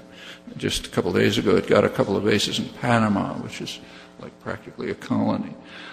It's the training of Latin American officers has sharply increased, as I said, aimed at radical populism. All of this is under the pretext of the drug war. And that itself is kind of interesting. I mean, the drug, people talk about whether the drug war succeeds or not, but just imagine an analogy. I mean, suppose, say, that China was establishing military bases in Mexico to carry out chemical warfare in Kentucky and North Carolina, and sending in agents to make sure we're really destroying the lethal drug that they produce there, which is much more dangerous than hard drugs. You take a look at deaths from tobacco around the world, they're way beyond hard drugs. Activating a fleet to interdict American war. I mean, that's so outlandish you can't even talk about it. But when we do it, it's not even discussed here or in Europe, because that's the way the world works. We own it. We're allowed to do whatever we like. I mean, the very fact that the issue is even being discussed is amazing. And there are other interesting aspects to it. The drug war is a total fraud. I mean, just a couple of days ago, in many respects, I'll just mention one here domestically too. Domestically, it's just a technique of, kind of carrying out what in Latin America is called social cleansing, getting rid of the people that are superfluous in the society. There are people who are superfluous under neoliberal programs. With productive capacity being exported, you don't need working people, really. Now, there happens to be a very close race-class correlation in the United States, so it means predominantly black males. Now, you take a look at the incarceration rates since the late 70s, since the neoliberal period, they're sky high. I mean, at that time, they were about the same as Europe. Now they're 5 to 10 times as high. And a huge amount of it is victimless crimes, use of drugs or something like that. And in fact, if you look at African American history, it's pretty amazing. I mean, everybody knows about slavery, up until the Civil War. After slavery, there was 10 years of very partial freedom, Reconstruction. At the end of Reconstruction, what came along was worse than slavery. It was criminalization of black life, literally. People could be picked up on vagrancy, talking the wrong way, anything, and thrown in jail and stay there for life. In fact, and they became a slave labor force. And they were treated much worse than under slavery for good capitalist reasons. When you own property, you take care of it. When you just are given property free because it's in prison, you don't take care of it. And in fact, the treatment of the slave labor, and that's what it was, most of the black population after Reconstruction was worse than slavery. And it went on until the Second World War. That's a large part of the American Industrial Revolution is based on slave labor in the late 19th, early 20th century. Second World War, they had to call it off because they needed what's called free labor, in the war industry. And then there was a period of about 25 years when there were opportunities because it was a growing economy. Post-war economy, for all kind of reasons, was a successful growing economy, best in American history. And there were ways for poor people, which meant largely black people, to enter the economy and become auto workers and live a decent life and so on. But that ended with the neoliberal period. Now we're back to slavery. That's the history of blacks in America, Latinos and others. And, we ought to know about this. That's the drug war here. What about overseas? Well, 2 or 3 weeks ago, Obama decertified 2 countries, Venezuela and Bolivia, because they're theoretically, allegedly not cooperating with drugs. There's no evidence that they're not cooperating with drugs. But those are the 2 countries that are enemies. They're radical nationalist, viruses. He didn't decertify Colombia, of course, the ally. And interestingly, he didn't decertify Mexico, which is the most striking case. That large areas of Mexico, right on the U.S. border, have been taken over by narco-traffickers. They're growing poppy. They're guarded by the military and by narco-trafficking thugs. The U.S. has to know about this. I'm told that you can just fly over the territory and see it, or go into it. Just again, what I learned in Mexico when I was there last week, reading the Mexican press, the U.S. doesn't decertify Mexico because they say President Calderon, another one of our favorites, is carrying out a drug war. There was an article by 2 prominent Mexican economists who work for the United Nations on these issues, who said the drug war is simply a farce. He's ignoring the central institutions involved in the drug war, which are the business world. This is business corporations that are involved in about 80% of the Mexican economy are up to their necks in narco-trafficking, and they're supported by the government, which participates. So where's the drug war? It's the main narco-trafficking state in the world right now, but it can't be decertified because, it's our guys. This whole thing is so farcical from beginning to end. It's amazing that it's even talked about. There's much more than this, but I don't want to go on to. I have a quick question. I'm concerned about the Fed and their role in governing or participating in governing our society. And since they seem to print the money, the Treasury prints the money, the Fed buys it for the price of the paper, they represent the banks. Why did the banks need a bailout? Why did the banks need a bailout? They did need a bailout. They couldn't make, the problem was real. They had really crashed the economy. You couldn't get a loan. Credit was drying up. Banks wouldn't lend to each other. People couldn't get loans. The international, the economy was freezing up. They had to do something. Well, did they have to bail them out? No, not necessarily. The government could have bought Citigroup for a fraction of what it bailed out. There were other ways of dealing with it, but yes, they had to do something to overcome the credit crunch. Has capitalism failed, and what could we replace it with?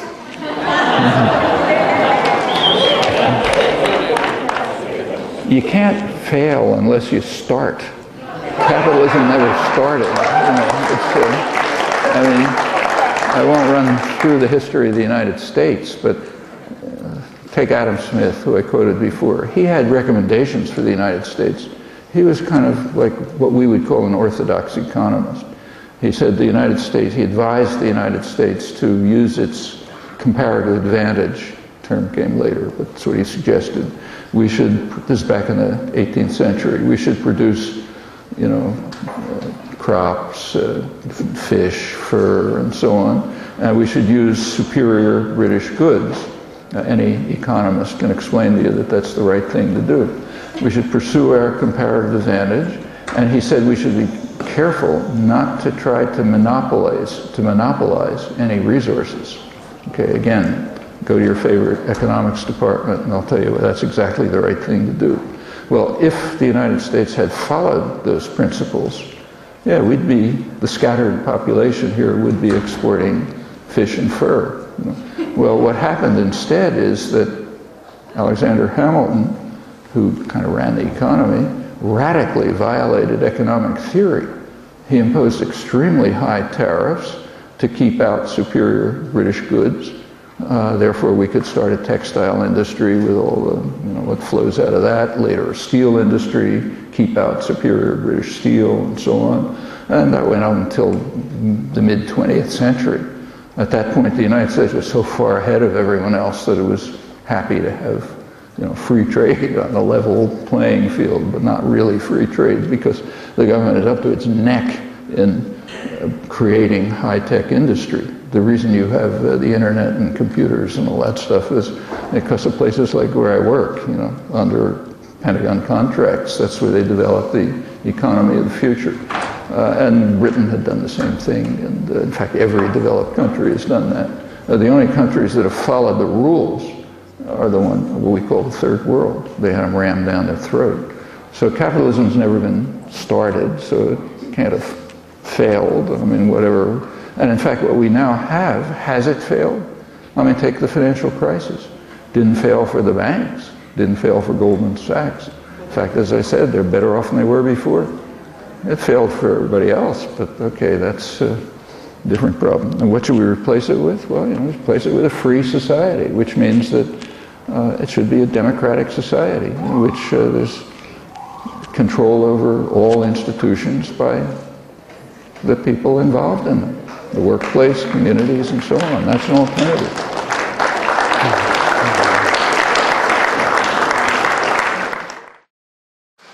Thank you for being my political consciousness when I needed it after the 2000 election. I have a question and advice.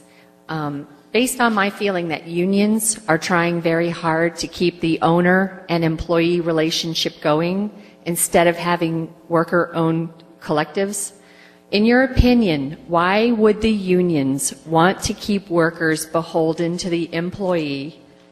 And how can... Did I say that right? Employer, I'm sorry. And how can workers and citizens alike convince union workers to adopt the notion of a worker-owned workplace? How can, well, same way you try to convince, there's no magic tricks about it. I think working people ought to take over their workplaces. And in fact, it's not far below consciousness. You go talk to working class people. it's not, not on the top of their heads, but the idea is considered normal. In fact, if you look at American labor history, in the early stages of the Industrial Revolution, like say, mid-19th century, that was just considered normal. And there's a big, rich working class literature from the 19th century. Workers were running their own newspapers and so on. And the idea that those who work in the mill should own it and run it, that was just normal.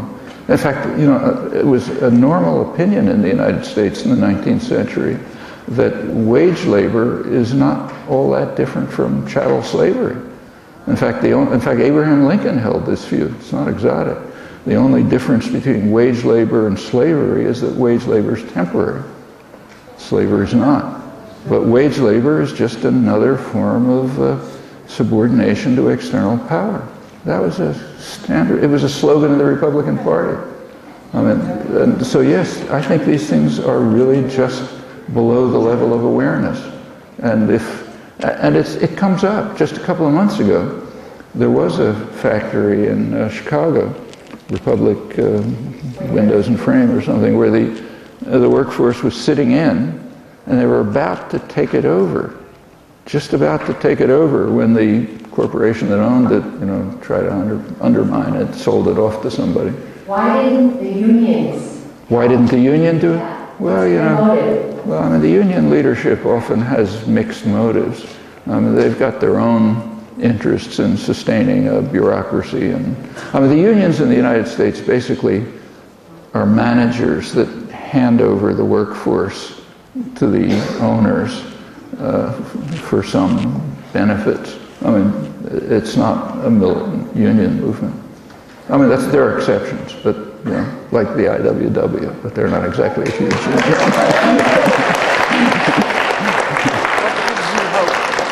What gives me hope? Well, people like you.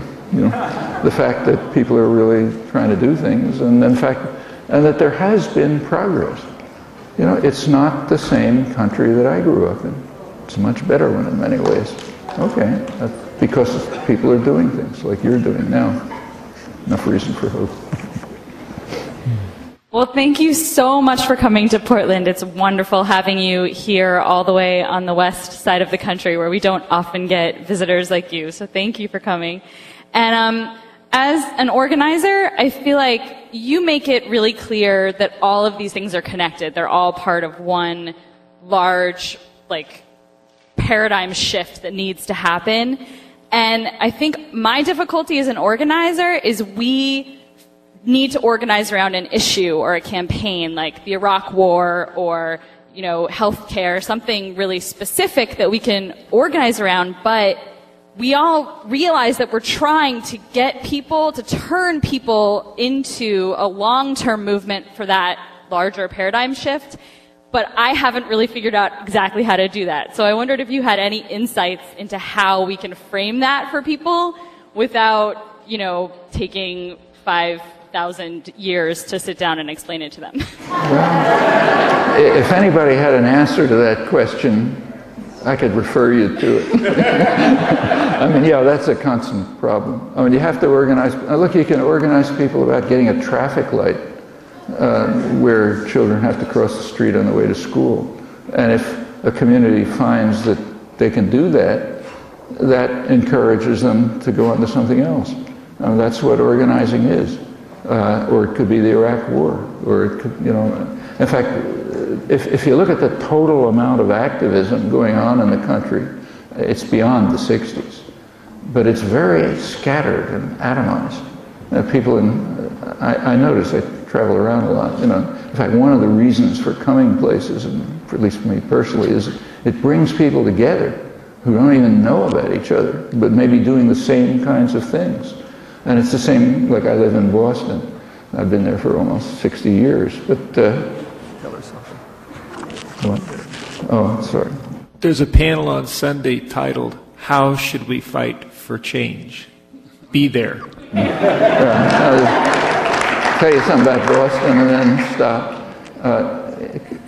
I've been involved in everything for years. A couple of years ago, I was asked to come down for a fundraiser for a group that I'd never heard of. It's in downtown Boston, City Life Vita Urbana, which turned out to be an absolutely fabulous group. I was astonished at what they've accomplished. It was meeting in English high school, which I think is called that because nobody speaks English there. It's every possible mixture of, immigrant communities, everybody.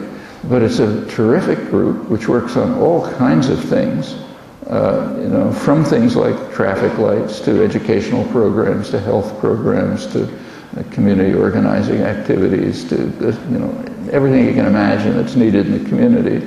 Turned out it's been there for about 40 years. But over on the other side of the river, I never heard of it. I mean, that's the kind of problem that there's a lot of people engaged, but they're very focused on their own issues and not in contact.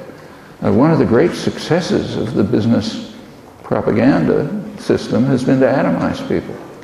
So a lot of people are interested, a lot of people are engaged, but one of the famous wobbly singers back in the 30s, I forget he was very more eloquent than I can do it, but he said, they don't want us to talk to our neighbors. Yeah, that's right. What they want to do is make sure that we don't talk to our neighbors, so we're each alone, isolated. The optimal social unit is you and the two, then it's not a problem of control. And yeah, that's what organizers have to get around. You may work on a single issue, and that makes sense, but you got to try to find a way to do it in such a way that supports those who are working on another issue, so it becomes a mutual effort of sustaining each other. It's not easy, but I don't know how to do it. This is a question about Honduras. Is Honduras going into civil war? What should a young radical do in the U.S. to support Hondurans? Well, the business community in Honduras realizes they kind of have a tiger by the tail. They're harming themselves, and they're trying to figure out a way out. Incidentally, this is not only harming Honduras, it's harming all of Central America. Just take a look at the geography. Trade and commerce through Central America, a lot of it goes right through Honduras. If that's closed off, the whole economy of the region collapses. My guess is that the coup regime will try to hold out until the November elections in the hope that the United States will recognize the result of the elections. And what we can do is to try to prevent that, to try to impel the Obama administration to take steps that it can and should take, which probably would bring the coup to an end. Now, Obama was asked about this, and he said, well, when we don't intervene, when we intervene, they object, and when we don't intervene, they object. It's not a matter of not intervening. Taking your ambassador out of the country is not intervening. Putting an end to training of military officers is not intervening. The U.S. has a military base there, Palmarola military base, sorry. We pull out of the base, that's not intervention. There are a lot of things that can be done using the enormous leverage and power that we have to undermine the class-based military coup. And it's for what we can do is influence what the U.S. government can do. We're not going to go down in Honduras and fight their war for them. But we can do it here, and it's a lot. I agree very much with your analysis that the left has failed to provide answers to people around the economic crisis. For those of us working I also agree with your analysis about the labor movement. For those of us trying to build a stronger, more radical, more militant labor movement, how do you think we can help them provide those answers that have been so absent? It's that same question that there's no magic key for. Just do it. it's a very sad fact that the way the country is structured, large numbers of people who have real grievances and don't like what's going on and are getting shafted have to turn to Rush Limbaugh and Glenn Beck to get an answer, a crazy answer. But that's exactly what organizers ought to be providing. It's not going to be as simple as the answers that they give, just like it wasn't as simple to give an answer like in the early Nazi period. A simple answer is it's the Jews and the Bolsheviks. If you want to give a serious answer, it's harder. But that's what had to be done then, and that's what has to be done now. And it takes regular, steady work. Like I said, if there was an easy way, somebody would have told us. There isn't. Can the internet create a shift from representative democracy to participatory democracy?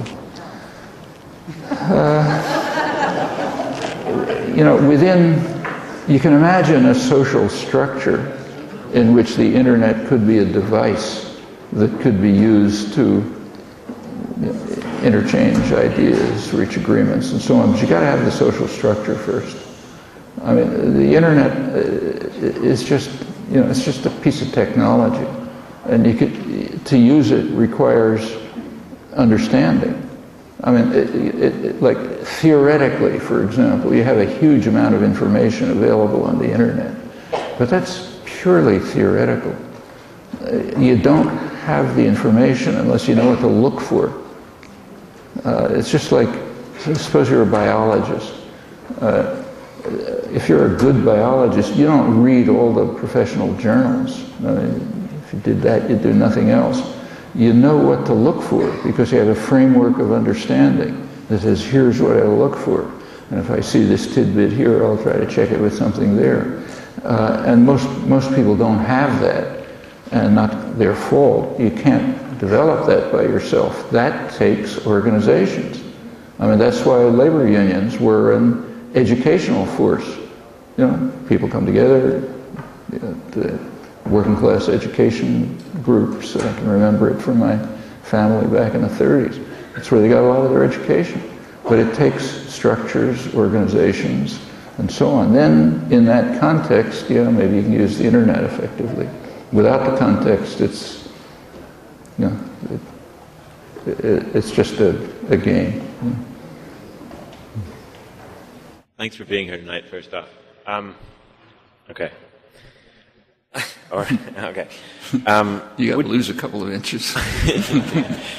Would you agree that Europe's democratic deficiency is Europe's democratic deficiency is less severe than that of America? And if so, would you comment on the causes of that? Did you hear? Europe's deficient democracy. The democratic deficit? Actually, the term was, I think, invented for Europe. And it's all over the place. I mean, we have it in our way, they have it in their way. I mean, the societies are different. As I mentioned, the United States is unusual in the degree of control by a highly class-conscious business community. But Europe has its counterparts. I mean, you can see what's happening in Europe right now. What are called the left parties, I mean, social democratic parties, are declining. But the main reason they're declining is because the right-wing parties are taking over social democratic policies. So in the last election in Germany, the conservatives won, but by U.S. standards, they wouldn't be conservatives. They'd be liberal Democrats. Well, okay, so it has different forms there. On the other hand, we have there's a lot of good things here that they don't have in Europe. Like if freedom of speech, for example, is protected here to a degree way beyond what it is in Europe. And in fact, the individualism of this country is a pretty good thing. I mean, I know when I go to Europe, I'm struck by the just general atmosphere of deference, class-based deference, which you don't get here. I mean, you want to talk to your mechanic, fine, you talk to your mechanic. In Europe, it's much more stratified. And I think that's a good thing about the United States. So there's a lot of differences. This is about, violence. Do you think that violent resistance has become necessary in the United States, or do you think that peaceful protest is more likely to affect change? There always has to be there's a heavy burden of proof to meet by anyone who advocates violence. And it's not easy to meet, and I don't see how it can be met in the United States. You're never going to have if you had violent change, it would lead to some kind of dictatorship. If you want to have change that'll lead in a more democratic direction, you're going to have the large mass of the population participating. And you can imagine circumstances in which the large mass of the population would decide, well, we can't do anything more, we'll turn to violence. I can't perceive it, but it could happen. But it'll only happen if efforts to change the system peacefully have hit a rock, a barrier that they can't go beyond without force. And we're nowhere near that, and maybe never will be. I'm a member of Students United for Palestinian Equal Rights at Portland State University.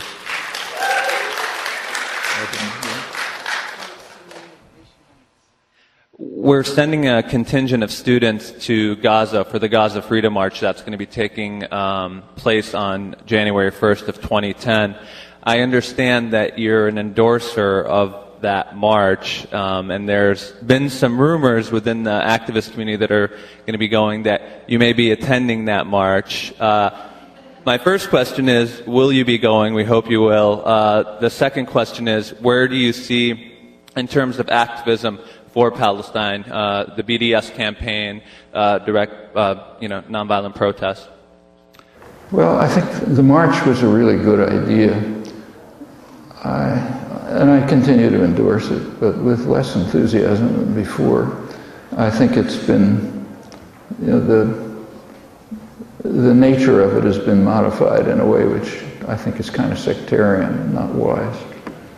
It's still a very good idea. It was a better idea. I hope it comes off.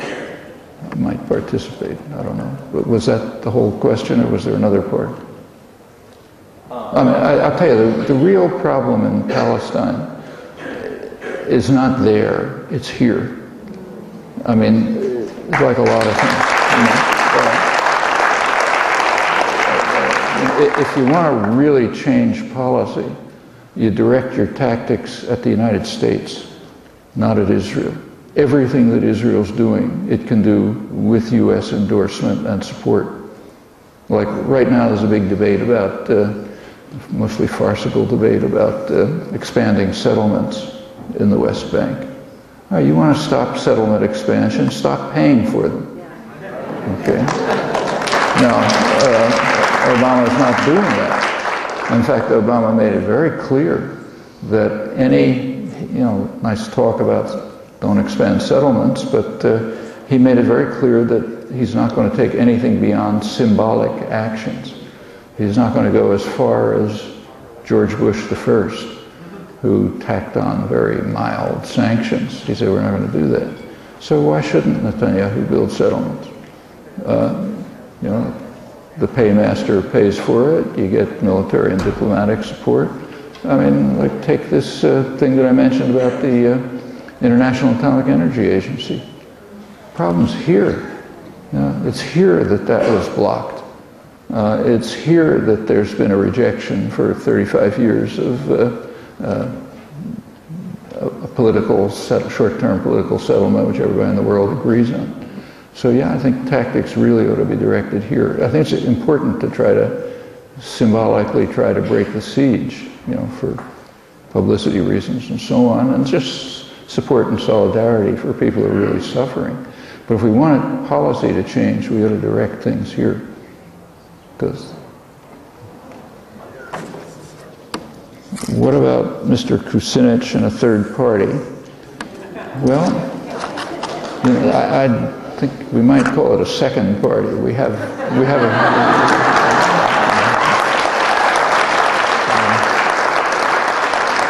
I think it may have been C. Wright Mills about 50 years ago who said that the United States has a business party with two factions. So a second party would be a good idea. Whether Kucinich is the right person for it, I don't know. It's not a matter of a person. An individual can't be a party. It's got to be a mass popular organization out of which individuals arise as representatives, recallable representatives of the mass organization. So party building is a hard business. It can't be personalized, whether it's Kucinich or anyone else. Dr. Chomsky, I'm sure you're familiar with the Reichstag fire that occurred in Germany. Hitler had a building deliberately burned down to blame it on the communists. And then, I'm sure you know Howard Zinn's People's History of the United States. He actually implied that Franklin Delano Roosevelt allowed Pearl Harbor to be bombed by the Japanese. Why then is September 11th as an inside job such an inconceivable idea? Why is it? Why is it? I didn't hear the last couple of words. Why then is 9/11 as an inside job such an inconceivable idea? Inconceivable idea? Well, first of all, just as a matter of fact, it's kind of marginal, but it's not at all clear that Hitler burned down the Reichstag, and it's not at all clear that FDR permitted Pearl Harbor. I mean, there's scattered evidence that suggests maybe that happened, but it's very far from established in either case. But that's beside the point. Take 9/11. Suppose it was an inside job. In that meaning the Bush administration. In that case, if that's true, they are certifiably insane. Literally. I mean, what they wanted to do was invade Iraq. Everybody knows that. If they wanted to invade Iraq, why would they blow up the World Trade Center and blame it on Saudis? I mean, it's certifiably insane. If they had blamed it on Iraqis, they wouldn't have had, first of all, they wouldn't have had a sidetrack through Afghanistan, which wasted their time and got them in a quagmire. They wouldn't have had to jump through hoops to invent weapons of mass destruction and discredit themselves. They wouldn't have had to come out with crazy stories about Saddam and Al-Qaeda, which everybody in the world laughed at. They would have immediately gotten total support in the United States that have gotten a UN resolution. You know, Europe would have joined in, and everybody would have invaded Iraq. So, okay, I mean, to blame it on Saudis is just insanity. In fact, who could have blamed it on Saudis? Just think about it. There's only two people in the world that I can think of who could gain by blaming it on Saudis. One of them is Saddam Hussein, who, because this did divert the United States away from its intention of invading Iraq, which was an open intention. And the other is Osama bin Laden. The Saudis are his main enemies. If there's anyone else who's a plausible candidate, I can't think of him. But the Bush administration is just absolved. So it's, you know, nothing's inconceivable, but it's just senseless. I mean, what you could argue, and you know, maybe this is not totally outlandish, but I'm not saying I believe it, is that maybe they knew it was coming and didn't try to stop it. That's at least conceivable. So they knew that Saudi hijackers were going to attack the World Trade Center and didn't try to stop it. Maybe. I don't know of any evidence for it, but at least it's not outlandish. Thank you.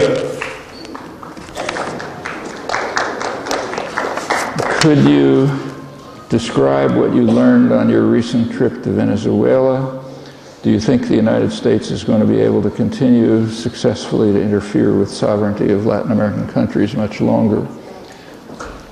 Well, I was in Venezuela for about 24 hours, so I learned very much. But, you know, it was interesting to be there, spent a couple hours talking to President Chavez. Interesting discussion, open, honest, learned things from it. For example, one thing that I learned from him, which I didn't know, I was interested in finding out more about how when U.S. hostility to him developed strongly. And what he told me was kind of surprising. He said that when he came into office, you know, he went to Cuba, he instituted reforms. The State Department and the Clinton administration was kind of like patting him on the, saying, yeah, he's a kind of bad boy, but we're not worried about him. But he told me it all changed suddenly when he called an OPEC meeting, and the first one in around 20 years, and convinced the oil producers to lower production. Prices were very low at that point, and it made sense for them to lower production to raise prices. He told me after that the roof fell in very quickly, not just from the United States, but from Europe too. He was really crossing the line. Well, you know, I can't confirm it, but it sounds plausible and it's new. I did see a little about and we discussed some various things that are being planned and are happening there, but I can't claim any real knowledge about it. Robin can tell you a lot more. Do you think the U.S. is going to be able to interfere with sovereignty of Latin America? Well, you know, it's not the kind of question we should ask. It's the kind of question we should do something about. We should prevent them from doing it. So like reactivating the Fourth Fleet is something we ought to stop. Building military bases in Colombia and Panama, using military bases, we ought to stop. And other forms of, like the kind of subversion that's going on in Venezuela, yeah, we ought to stop. The U.S. has been pretty openly supporting the anti-government, the quasi-secessionist movement in Bolivia. Bolivia what happened there is pretty remarkable. I mean, the most repressed population in the hemisphere, the indigenous population, which is the majority, has been carrying out very significant struggles there for years. And part of it, just part of the struggle, was to enter the political arena and elect somebody from their own ranks. I mean, we can't even imagine an election like that. And of course, the traditional rulers, you know, like everywhere in Latin America, there's a traditional elite, mostly white, Europeanized, that sort of owns and runs the place. They don't like it, and they're moving towards a kind of secession, and they're being backed by the United States. Very interesting development took place just a year ago. This kind of quasi-secessionist movement, its activities led to considerable violence, and a couple of dozen peasants were killed. there was a meeting of the Union of South American Nations, UNASUR. It's a new organization of all the South American nations. So they had a meeting called about this, met in Chile last October, and they came out with a strong support for the government, for Morales, and opposition to any acts to try to break up or harm the unity of the country. And Morales responded by thanking them for the support and saying that this is the first time since the conquests, European conquests, that Latin America has taken its fate into its own hands without the interference of foreign powers in the last couple of centuries, the United States. That's a very important statement, and kind of a measure of its importance is it didn't get reported in the United States. It's a very threatening statement. Well, what we can do is try to make sure that he's right. You know? That's in our hands. Last question. Would you find it honest in any way to characterize the actions carried out by the United States as Christ-like? And does your answer shed any light on the deceptive nature on how our government portrays itself? Yeah, could you hear? Well, do you consider it honest to say that any of the actions carried out by the United States government is in any way Christ-like? Which government? Our government. Our government? Yeah. You think it's justified that they're being presented as Christ-like? Christ-like. Christ-like. Our government? Yeah, and well, they say they're a Christian nation, you know, and I said, does that, very interesting would question. You say that it's a very interesting deceptive question, and it's something else it's not totally unique to the United States, but unusual about the United States. If you look through American history, this is an extremist religious country. It's off the spectrum, and it has been since the first colonists arrived. I mean, the colonists who arrived in New England were religious fundamentalists, extremists. I mean, they were waving the holy book. They're the children of Israel coming to the land, returning to the land of Israel. You got to kill the Amalekites, on and on. And the settlement of the country is very much like that. It's called providentialism. Everything is worked out by God. It's providence. We come to carry out God's will. And that goes right up to Reagan and Bush, who really believed it. I mean, you read Reagan's diary, you say, yeah, I'm fulfilling God's mission. That's why I'm killing people all over the world. Same with Bush. I'll tell you a story about Bush.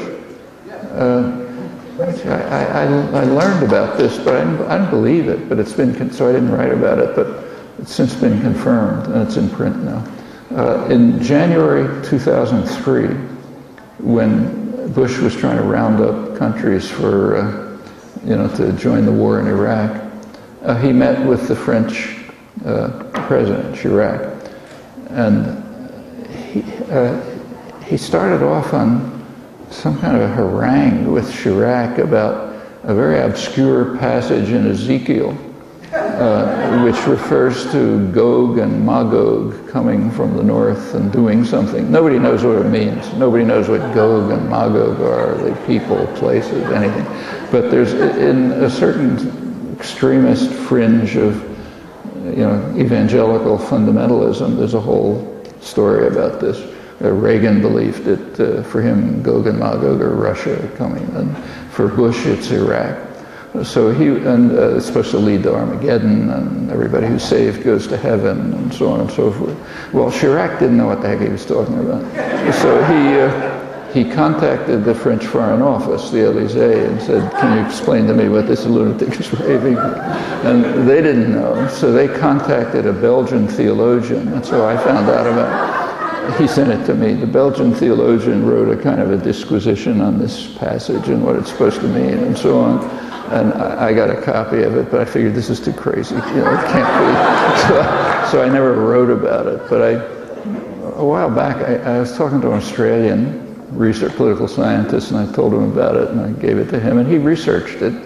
And it turns out to be true. It's in the Chirac biographies. I mean, the world is in the hands of a raving maniac. And that's not so unusual in the United States. That's the providentialist strain that goes right back to the early colonists. There's some pretty good literature on this. So yeah, they present themselves as carrying out God's will. Well, I mean, I guess the deeper question I was getting at, do you think that that's a deceptive means of going about either getting votes, or do you feel like they're being hypocritical in any way? I'm sorry, I can't hear. That's all right. Yeah? Yeah. Okay. Now, I go to this church, so I know how uncomfortable those chairs are. And I just want to say I've never seen people sit in them this long. It's just a testament to how valuable your wisdom is.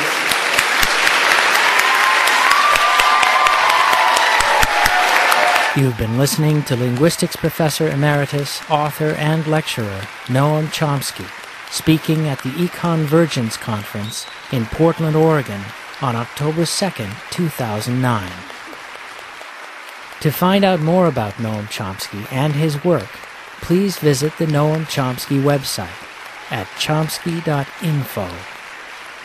This program was produced by PDX Justice Media Productions of Portland, Oregon. To find out more about our work and to access our growing library of free on-demand streaming video and audio programs, please visit our website at www.pdxjustice.org. You'll find programs featuring speakers such as Amira Haas, Barbara Ehrenreich, Norman Finkelstein, Rashid Khalidi, Michelle Goldberg, and many, many others. And please write to us with your questions and comments at pdxjustice@riseup.net. We'd love to hear from you.